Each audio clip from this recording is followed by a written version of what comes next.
할렐루야. 우리 다 함께 성경 암송하심으로 새벽 기도회를 시작하겠습니다. 그들이 사도의 가르침을 받아 서로 교제하고 떡을 떼며 오로지 기도하기를 힘쓰니라. 날마다 마음을 같이하여 성전에 모이기를 힘쓰고 집에서 떡을 떼며 기쁨과 순전한 마음으로 음식을 먹고 하나님을 찬미하며 또 온 백성에게 칭송을 받으니 주께서 구원받는 사람을 날마다 더하게 하시니라. 아멘. 하나님 말씀은 히브리서 9장 23절로 28절의 말씀입니다. 저는 23절과 24절을 봉독하겠습니다.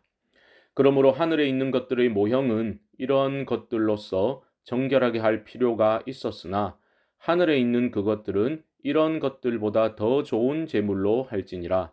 그리스도께서는 참것의 그림자인 손으로 만든 성소에 들어가지 아니하시고 바로 그 하늘에 들어가사 이제 우리를 위하여 하나님 앞에 나타나시고.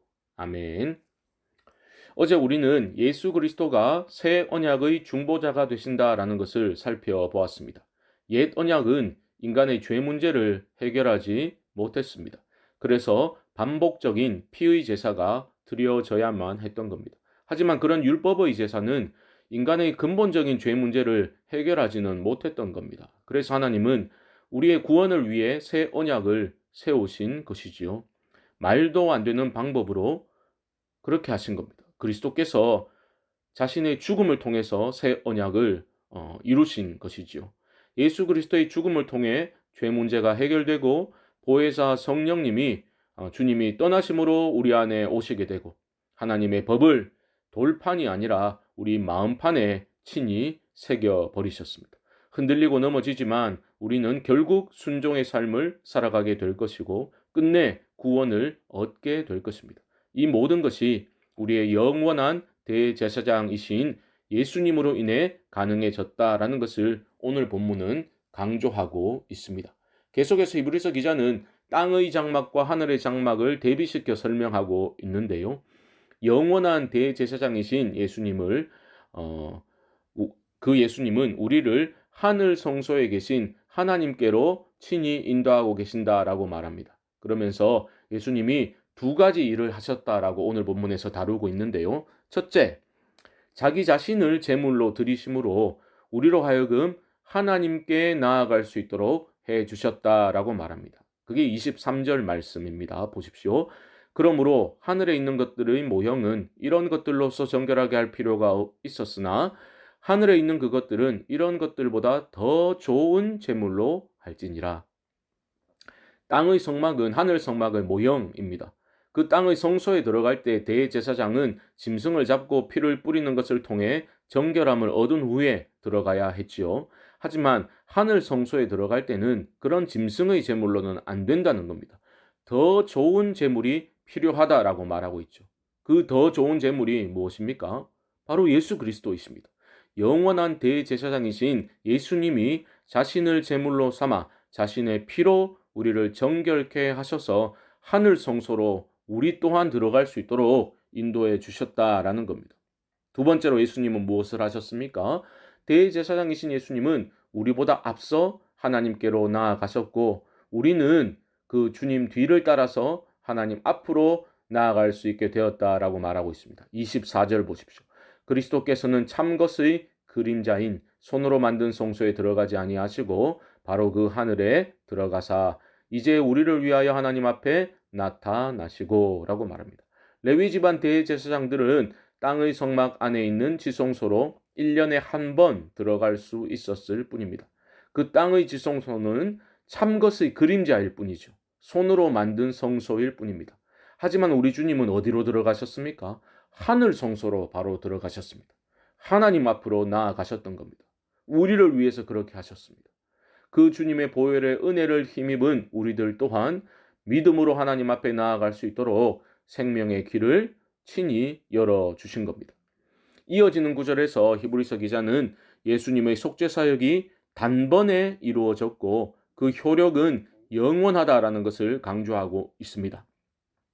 레위 대제사장들은 해마다 지성소에 들어갈 때 짐승을 잡아야 했습니다. 반복되어야만 했습니다. 하지만 흠없는 온전한 제물이 되어주신 주님은 그러실 필요가 없으셨습니다. 26절 보십시오. 그리하면 그가 세상을 창조한 때부터 자주 고난을 받았어야 할 것이로되 이제 자기를 단번에 제물로 드려 죄를 없이 하시려고 세상 끝에 나타나셨느니라. 여러분 이해가 되시지요? 짐승 제물과는 차원이 다르셨기 때문에 반복해서 고난당하시고 죽임당하실 필요가 없는 거죠. 자신을 단번에 제물로 드리셨고 그 단번에 이루신 속죄 사역의 효과는 영원한 것이다. 이것이 바로 포인트입니다. 이런 주님의 속죄의 죽음, 그 죽음은 인간의 죄를 해결하시기 위함이었다라는 것을 히브리서 기자는 다시 강조하고 있는데요. 27절 이하의 말씀 보십시오. 한 번 죽는 것은 사람에게 정해진 것이요 그 후에는 심판이 있으리니 이와 같이 그리스도도 많은 사람의 죄를 담당하시려고 단번에 들이신 바 되셨고 구원에 이르게 하기 위하여 죄와 상관없이 자기를 바라는 자들에게 두 번째 나타나시리라. 죄로 인해 찾아온 죽음은 인간의 숙명이지요. 그리고 죽음으로 끝나는 것이 아니라 반드시 심판이 따라오게 되어 있습니다. 죽음 후에 영원한 심판에서 우리를 건져내시기 위해 하나님은 독생자 예수 그리스도를 십자가에 못 박아 죽이셨습니다. 우리 주님의 죽음을 통해 영단번에 죄의 문제를 해결해 주셨습니다. 그리고 주님은 두 번째 나타나실 겁니다. 이것은 주님의 다시 오심, 재림을 의미합니다. 그때는 죄와 상관없이라고 말합니다. 이 말은 재림의 때에 더 이상 죄 용서의 기회가 없다는 뜻으로 해석 가능합니다. 하나님의 인내를 비웃고 끊임없이 회개를 유보하는 인생에게 더 이상의 기회가 없을 때가 있음을 알려줄 필요가 우리 모두에게 있는 겁니다. 동시에 우리들은 어떻습니까? 이 땅을 살아가면서 우리는 영원한 구원의 소망을 허락하신 주님의 뒤를 따라가야 하는 거죠. 우리를 위해 속죄 제물이 되어주시고 우리를 위해 하나님 앞으로 나아가신 그 주님을 따라 사는 것이 인생 최고의 복임을 잊지 마시기 바랍니다. 오늘 이 말씀 앞에 다시 한번 우리 마음의 옷매무새를 새롭게 고치면 좋겠습니다.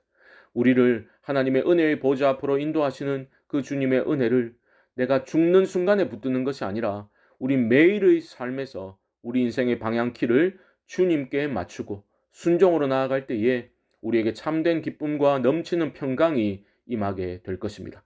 이런 복된 삶을 살아가시는 우리 성도님들 되시기를 주님의 이름으로 간절히 축원드립니다. 합심으로 기도하겠습니다.